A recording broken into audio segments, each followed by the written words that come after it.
I got a person dying here. I need a door on the trolley. Somebody's dying outside. Somebody's dying outside. I got somebody dying outside. I got somebody dying. You think I'm crazy? Do you see blood? Oh my God. I've been shot in the face. I was born in West London, the London borough of Ealing. My childhood was quite good. I was raised by two Ghanaian parents. My mum was really religious. My dad was kind of strict. I went to a school called Cardinal Wiseman, which was like a Catholic school, good school at the time. I completed with a few GCSEs. I lasted the whole way, didn't get kicked out. I was really into sports at the time, basketball especially. So I went college after school for a year, then I went to America for a year, ended up coming back after like 6 months or so. Then I kind of lost the passion for the sports and basketball and started like focusing on, you know, like what 18-year-olds focus on, money, girls, whatever. Started messing around with the wrong crowd, ended up getting mixed up in the county lines thing. Got in trouble for that, ended up getting a prison sentence for conspiracy for that. Then when I came out of jail, I kind of reformed myself, got a job, started working on the railways. Like, I turned into a railway engineer for a few years. Then I moved back to London.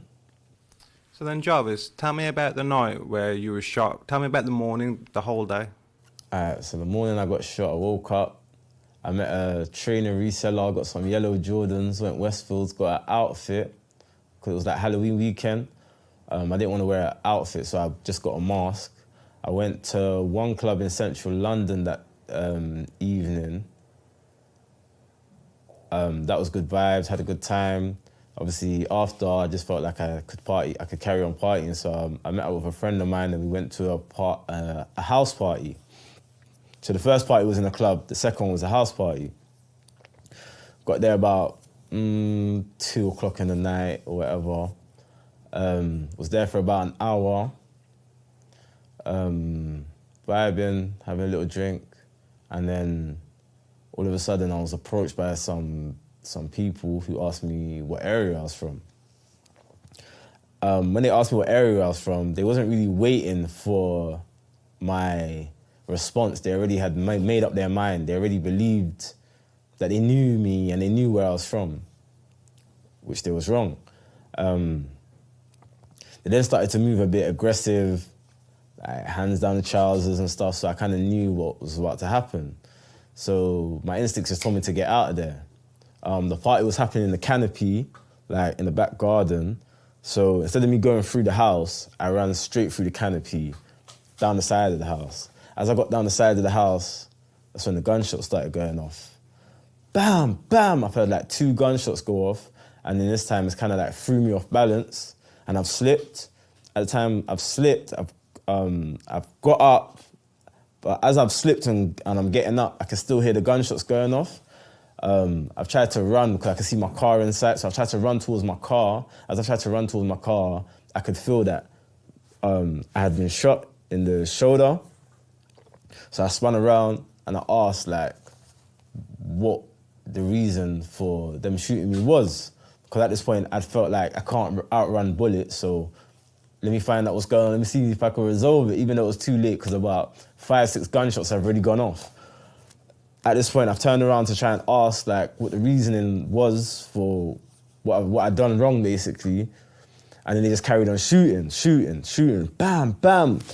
Bullets then hit me in my stomach, kind of winded me. I tried to turn around and the bullet hit me in my bum cheek.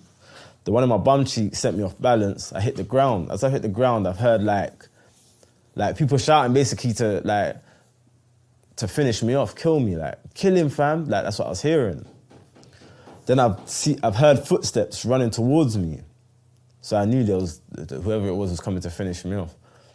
So all of a sudden I've just heard bam and bullets and I just felt like my teeth crumbling in the back of my mouth, but I can still hear and see. So I've seen the guy, no, I haven't seen the guy, but I've heard the guy running off. So straight away, my instincts kicked in to get up and try and move out the way because I was in the middle of the road at this point. So I've got up, I've moved up, I've got onto the pavement, I've tried to jump over someone's fence, back garden fence. I banged on their window. Obviously, I've realised no one's responding. So I've taken my phone out of my pocket. I've tried to call an ambulance. At this point, my phone wasn't working because all the blood from my mouth was dripping onto my phone. As that's happening now, I've heard my name being called. It was the one person that I went to the party with and two people that had recognised me from the party. So I've managed to get myself back over the fence onto the pavement when they then took my car keys, got my car, and helped me into the back seat. So I'm in the back seat, my friend's driving. As he's driving, me and him have having conversations back and forth. I'm asking him how long. I'm telling him I don't want to die, this and that. He's like, don't worry, like, you're good, whatever. We've got to the hospital now. He's running to the hospital and he's tried to beg for help. No one in the hospital's tried to help because they said that the hospital was closed. So what's ended up happening now is end up bringing an ambulance to come pick me from that hospital to take me to another one, which took about 5-10 minutes. Then once I was picked up by this next ambulance, I was taken to another hospital where I was then put, sedated. I was put into a sedated coma. So they can operate on me, took all the bullets out of me and stuff. Wired my jaw because my jaw was all over the place, so they had to wire my jaw. I had a metal wire in my mouth and I had missing teeth and some missing bone and I had to get a metal plate put on my jaw. I woke up after like 2 days after the sedated coma. I couldn't walk for about 2 days and then I managed to get my balance after like the third day, but I was still in pain. I had a hole in my bladder at this point. I had big scars everywhere. Yeah. Jarvis, why was you shot? I believe it was a mistaken identity. I believe they really did believe that maybe I was one of their enemies or one of their ops or something. But yeah, mistaken identity, no reason, because I've given no one a reason to want to actually kill me. Do you know what I mean? And how did your family and your mum and dad respond to this? Well, at first, so the first time I spoke to my dad, he was a bit like, what have you done? Like, who have you upset kind of thing? Just like everyone else probably thought maybe I upset somebody. But then obviously once I got a chance to explain things, my mum and dad, they both realised that it was a mistake. Do you know what I mean?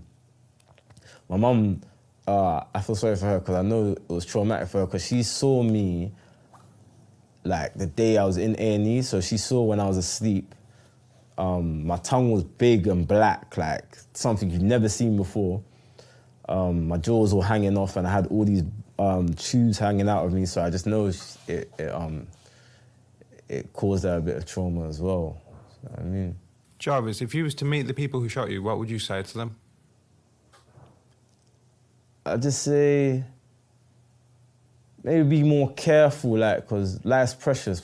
Like, you nearly took away my life for absolutely no reason, like, do you know what I mean? Yeah. And before we finish, Jarvis, is there anything that you'd like to say? Yeah, I'd just like to thank God I'd like to thank you for giving me the opportunity to come and tell you my story, because I haven't really had chances to speak about this. And yeah, I'd just like to thank God for just saving me, giving me a reason to be here, making me feel like I got a reason to be here, should I say. Thank you for watching World Video News. If you enjoyed this content and want to see more, hit like and subscribe.